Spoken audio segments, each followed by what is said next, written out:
उत्तर प्रदेश के संत कबीर नगर जिले में प्रसव पीड़िता का जटिल ऑपरेशन कर डॉक्टरों ने रचा इतिहास। सरकारी स्वास्थ्य व्यवस्थाओं पर हमेशा सवालिया निशान खड़े करने वालों को संत कबीर नगर के जिला अस्पताल के डॉक्टरों ने एक जटिल ऑपरेशन करके अपनी काबिलियत का परिचय दिया है।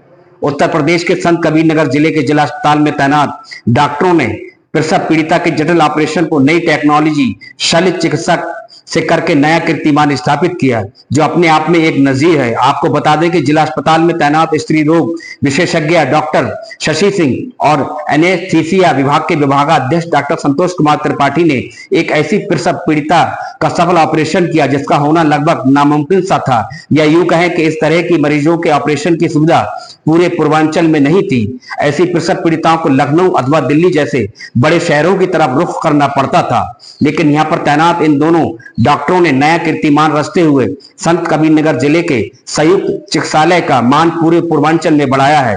डॉक्टर संतोष त्रिपाठी और डॉक्टर शशि सिंह की इस सफलता की गूंज जब अफसरों तक पहुंची, तब जिला अस्पताल के सीएमएस डॉक्टर भावनाथ पांडे ने दोनों डॉक्टरों के प्रयास की सराहना की। आपको बता दें कि प्रसव पीड़िताओं का ऑपरेशन प्रायः नॉर्मल सर्जरी के जरिए ही किया जाता है, जिसमें प्रसव पीड़िताओं की रीढ़ की हड्डी में बेहोशी का इंजेक्शन दिया जाता है। लेकिन ऐसी प्रसव पीड़िताएं जिनके पीठ का कभी ऑपरेशन हुआ हो अथवा रीढ़ की हड्डी में प्लेट लगी हो या फिर उन्हें कभी ट्यूमर की बीमारी रही हो, उन प्रसव पीड़िताओं को स्पाइनल एनेस्थीसिया के जरिए ऑपरेशन नहीं किया जा सकता। ऐसी एक प्रसव पीड़िता जिसे कंडीशन ऊपर बताए गए कारणों में से एक थी, उसका ऑपरेशन नस में बेहोशी का इंजेक्शन देकर इंडोट्रैकियल ट्यूब के जरिए किया गया। जिला अस्पताल में पहली बार लेरेंगोस्कोपी विधि द्वारा किया गया यह ऑपरेशन बेहद सफल रहा है, जिसमें जच्चा और बच्चा दोनों स्वस्थ हैं।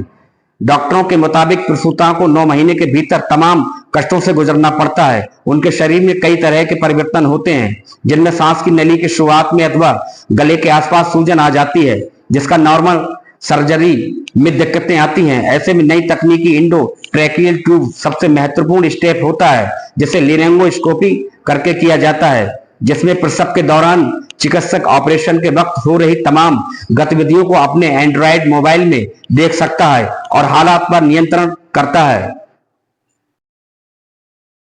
चर्चा इसकी हम लोग पहले यहाँ पे ऑपरेशन प्रसूताओं का होता है, सीजरियन इमरजेंसी सीजरियन सेक्शन होता है। जनरली उसको स्पाइनल एनेस्थीसिया में हम लोग कंडक्ट कराते हैं, लेकिन कभी कभी ऐसे कंडीशन आते हैं जिसमें हमारे यहाँ स्पाइनल एनेस्थीसिया देना या किसी के डॉक्टर के लिए मुश्किल हो जाता है। कुछ उसके स्पेसिफिक कॉन्ट्राइंडिकेशंस होते हैं, जैसे मान लीजिए रीढ़ की हड्डी में कोई ट्यूमर हो, वहाँ कोई फोड़ा फुंसी हो गया हो या वहाँ कोई फंगल इन्फेक्शन हो गया हो, तो ऐसे कंडीशन में हम लोग उसको स्पाइनल एनेस्थीसिया नहीं दे सकते। तो ऐसे मरीजों का ऑपरेशन हम लोग फिर प्लान करते हैं जनरल एनेस्थीसिया में।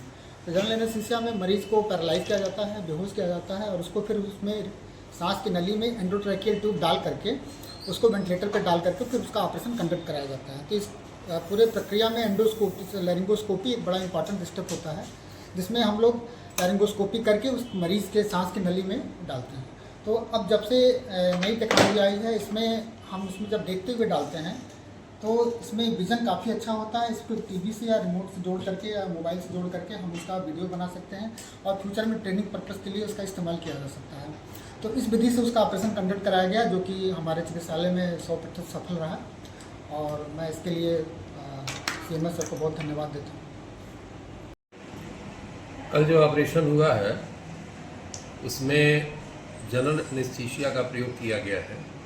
अभी तक हमारे चिकित्सालय में ज़्यादातर केसेस में स्पाइनल एनेस्थीसिया का प्रयोग किया जाता था, जिसमें रीढ़ की हड्डी में सुई लगा के मरीज़ को बेहोश करके ऑपरेशन किया जाता था, सुन्न करके ऑपरेशन किया जाता था।